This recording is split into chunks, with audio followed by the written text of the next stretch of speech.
ئەگەرەکانی دروستبوونی دەوڵەتی کوردی ناونیشانی کۆڕێکی نووسەر و بیرمەندی تورکیا ئیسماعیل بێشکچی بوو کە لە ئەکادیمیای کوردی لە هەولێر بۆی سازکرا بوو. لە کۆڕەکەیدا بێشکچی هەوڵەکانی ڕابردوو ئێستای کوردی بۆ دروستکردنی دەوڵەتی کوردی بە یەکەوە بەستەوە و گوتی کورد دەبێت متمانەی بەخۆی هەبێت و بڕیار بدات، ئەوەش بە یەکریزی و یەکدەنجی بەرهەم دێت کە هەمیشە نەبوونی خاڵی لاوازی ئەو نەتەوەیە بووە کە بە دوای سربەخۆیی وێڵە.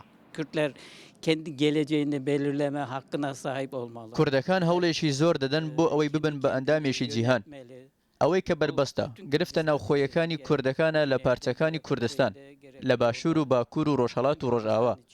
ئەو کاتەی کوردەکان بەرپرسیارانە مامەڵەیان کرد و خۆیان کرد بە خاوەنی دۆسیەکە، وەستانی ئەوانی دیکە لە بەردەم کوردستاندا گرنگێشی ئەو تۆی نابێت. کوردەکان دەبێت خاوەنی بڕیاردان بن لەبارەی داهاتووی خۆیانەوە، دەبێت خۆیان بەڕێوە ببن. ئێستا هەر جارێک لەگەڵ ناوهێنانی سربەخۆیی کورد کۆتایی هاتنی ڕێکەوتنامەی سایکس بیکۆ کە هۆکاری دابشکردنی کوردستان بوو بۆ 4 پارچە ناوی دێت. ئومێدێک هەیە کە کۆتایی ئەو ڕێکەوتنەی لە نێوان بەریتانیا و فەڕەنسا لە ساڵی 1916 واژۆکرا سەرەتای سربەخۆیی کورد بێت.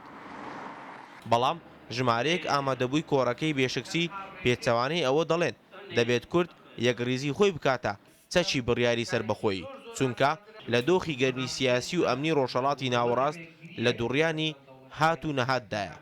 تەنیا چەکێکی قورس ئەوەیە بەدەستمانەوە کە بتوانین کاریگەری بینین کە چارەسەری دەردەکورد بکەین ناکۆچی و ناتەبایی. ئەگەر ئەمە ئەوە چارەسەر بکەین کێشەکانی کەش هەمووی بەرەبەرە چارەسەر دەکرێت. 650 ساڵە دوایی کە کۆمەڵ گۆڕانکاری هاتی بەتایبەتی ئێستا استراتێژیەکی نەتەوەیی ڕێکوپێک لە عەقلی سیاسی کورد نییە. دەکەی ناوماڵ کورد ئیوەی نییە عەقڵێکی استراتێژی لە پێناوی دەوڵەتی کوردی دابڕێژە. بۆ ئەو گۆڕانکاریەکە هاتەوە زۆر مەترسیدارە بۆ ئێمەدا.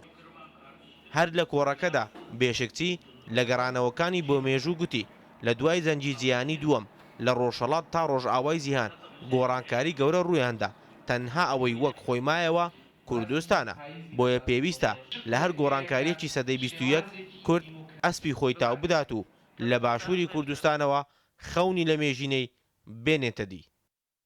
ئەگەرچی لە ڕابردوو دروستبوونی دەوڵەتی کوردی هەمیشە باسی لێوەکراوە، بەڵام قەت هێندەی ئێستا لەسەر ئاسی نێوخۆیی و نێودەوڵەتی لە دۆخی ئێستای ناوچەکە دروستبوونی دەوڵەتی کوردی قسەی لەبارەوە نەکراوە.